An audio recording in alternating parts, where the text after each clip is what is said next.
Segunda Crônicas, capítulo 32. Depois destas coisas e dessa fidelidade, veio Senaqueribe, rei da Assíria, e entrou em Judá, e acampou-se contra as cidades fortes, e intentou separá-las para si. Vendo, pois, Ezequias que Senaqueribe vinha e que o seu rosto era de guerra contra Jerusalém, teve conselho com os seus príncipes e os seus varões, para que se tapassem as fontes das águas que havia fora da cidade, e eles o ajudaram.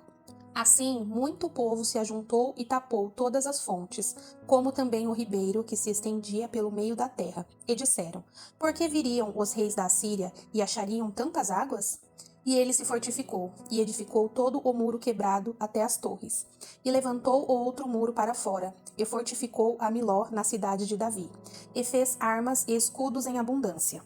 E pôs oficiais de guerra sobre o povo, e ajuntou-os a si na praça da porta da cidade, e falou-lhes ao coração, dizendo: Esforçai-vos e tende bom ânimo, não temais, nem vos espanteis por causa do rei da Assíria, nem por causa de toda a multidão que está com ele, porque há um maior conosco do que com ele. Com ele está o braço de carne, mas conosco o Senhor, nosso Deus, para nos ajudar e para guerrear nossas guerras. E o povo descansou nas palavras de Ezequias, rei de Judá. Depois disso, Senaqueribe, rei da Assíria, enviou os seus servos a Jerusalém. Ele, porém, estava diante de Laquis, com todo o seu domínio. A Ezequias, rei de Judá, e a todo o Judá que estava em Jerusalém, dizendo: Assim diz Senaqueribe, rei da Assíria: Em que confiais vós, que vos ficais na fortaleza em Jerusalém? Porventura, não vos incita Ezequias para morrerdes a fome e a sede, dizendo: O Senhor, nosso Deus, nos livrará das mãos do rei da Assíria? Não é Ezequias o mesmo que tirou os seus altos e os seus altares e falou a Judá e a Jerusalém, dizendo: Diante do único altar vós prostareis, e sobre ele queimareis incenso? Não sabeis vós o que eu e meus pais fizemos a todos os povos das terras? Porventura puderam de qualquer maneira os deuses das nações daquelas terras livrar a sua terra das minhas mãos? Qual é de todos os deuses daquelas nações que meus pais destruíram, que pôde livrar o seu povo das minhas mãos, para que vosso Deus vos possa livrar das minhas mãos? Agora, pois, não vos engane, Ezequias, nem vos incite assim, nem lhes deis crédito, porque nenhum Deus de nação alguma, nem de reino algum pode livrar o seu povo das minhas mãos, nem das mãos de meus pais, quanto menos vós poderá livrar o vosso Deus das minhas mãos. Também seus servos falarão ainda mais contra o Senhor Deus e contra Ezequias, o seu servo. Escreveu também cartas para blasfemar do Senhor, Deus de Israel, e para falar contra ele, dizendo: Assim como os deuses das nações das terras não livraram o seu povo das minhas mãos, assim também o Deus de Ezequias não livrará o seu povo das minhas mãos. E clamaram em alta voz, em judaico, contra o povo de Jerusalém que estava em cima do muro, para os atemorizarem e os perturbarem, para tomarem a cidade. E falaram do Deus de Jerusalém, como dos deuses dos povos da terra, obras das mãos dos homens. Porém, o rei Ezequias e o profeta Isaías, filho de Amós, oraram por causa disso e clamaram ao céu. Então o Senhor enviou um anjo que destruiu todos os varões valentes, e os príncipes, e os chefes no arraial do rei da Assíria.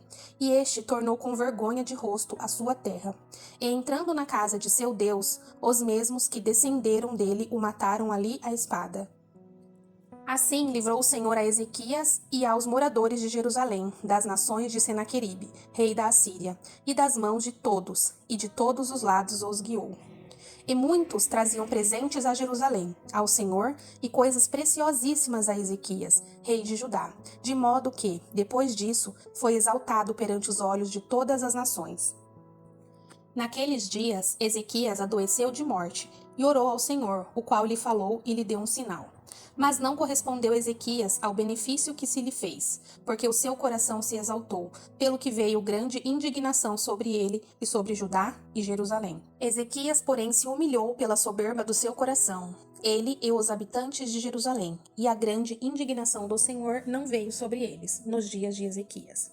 E teve Ezequias riquezas e glória em grande abundância, e fizeram-se tesouros de prata e de ouro, e de pedras preciosas, e de especiarias, e de escudos, e de tudo o que se podia desejar.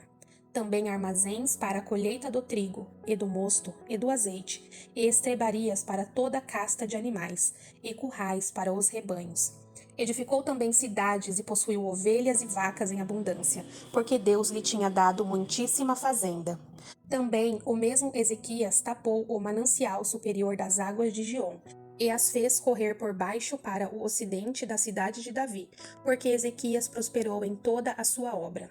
Contudo, no negócio dos embaixadores dos príncipes da Babilônia, que foram enviados a ele, a perguntarem acerca do prodígio que se fez naquela terra, Deus o desamparou, para tentá-lo, para saber tudo o que havia no seu coração.